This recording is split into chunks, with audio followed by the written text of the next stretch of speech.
बहुत समय पहले की बात है। एक छोटे से गांव में एक लड़की रहती थी जिसका नाम था रूपा। रूपा का दिल सोने जैसा था और वह हमेशा दूसरों की मदद करने के लिए तैयार रहती थी। लेकिन रूपा के जीवन में एक कमी थी। वह हमेशा चाहती थी कि उसके पास कोई जादुई शक्ति हो जिससे वह अपने गांव की हर समस्या हल कर सके। एक दिन जब रूपा जंगल में लकड़ियां बीनने गई, उसे एक पुराना और धूल से भरा दीपक मिला। वह दीपक को देखकर हैरान रह गई। दीपक बहुत ही साधारण दिख रहा था, लेकिन उसमें कुछ खास बात थी।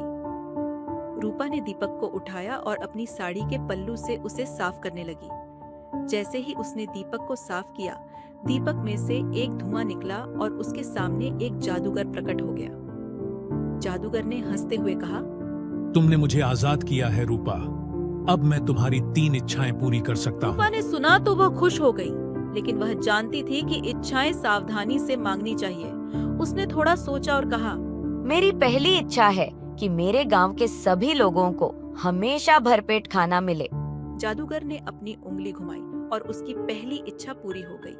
गांव के सभी घरों में खाना भरपूर हो गया। रूपा की दूसरी इच्छा थी कि गांव में हर कोई स्वस्थ और खुश रहे। जादूगर ने फिर अपनी उंगली घुमाई और गांव में बीमारी और दुख का नामो निशान मिट गया। अब बारी थी तीसरी इच्छा की। रूपा ने सोचा कि वह इस अंतिम इच्छा का उपयोग कैसे करे।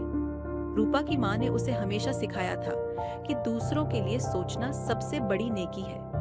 उसने सोचा, अगर मैं जादूगर से कहूँ कि वह हमेशा मेरे साथ रहे और मेरी मदद करे। लेकिन फिर उसने सोचा कि यह स्वार्थी होगा। उसने जादूगर से कहा, मेरी तीसरी इच्छा यह है कि तुम इस दीपक में वापस जाओ ताकि कोई और भी जरूरतमंद व्यक्ति तुम्हारी मदद ले सके। जादूगर मुस्कुराया और कहा, रूपा, तुमने अपनी इच्छाओं का सही इस्तेमाल किया है। जादूगर ने दीपक में वापस जाने से पहले एक आखिरी तोहफा दिया। उसने कहा, रूपा, तुमने जो इच्छाएं मांगी वे सिर्फ इस गांव के लिए नहीं बल्कि पूरी दुनिया के लिए होंगी। जब तक इस दीपक में कोई और मुझे आजाद नहीं करता, तुम्हारी ये इच्छाएं पूरी दुनिया में लागू होंगी। इतना कहकर जादूगर दीपक में वापस चला गया। रूपा ने दीपक को फिर से जंगल में वहीं रख दिया जहां से उसने इसे पाया था, ताकि कोई और इसे ढूंढ सके। उसके बाद रूपा अपने गांव लौट आई और उसने किसी को भी इस दीपक या जादूगर के बारे में नहीं बताया। वह बस यह जानकर खुश थी कि उसकी इच्छाओं से पूरी दुनिया में भलाई हो रही थी। कहानी का अंत।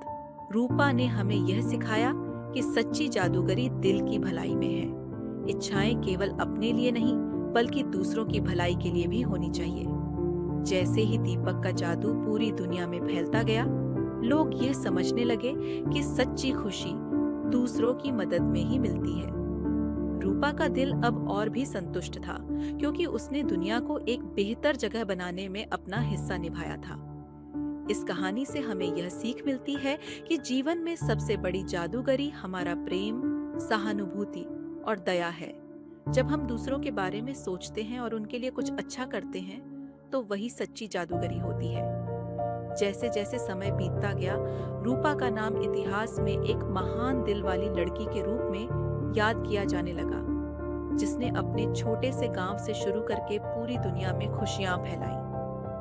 कहानी खत्म हुई, लेकिन रूपा की दया और समझदारी की गूंज हमारे दिलों में हमेशा बनी रहेगी।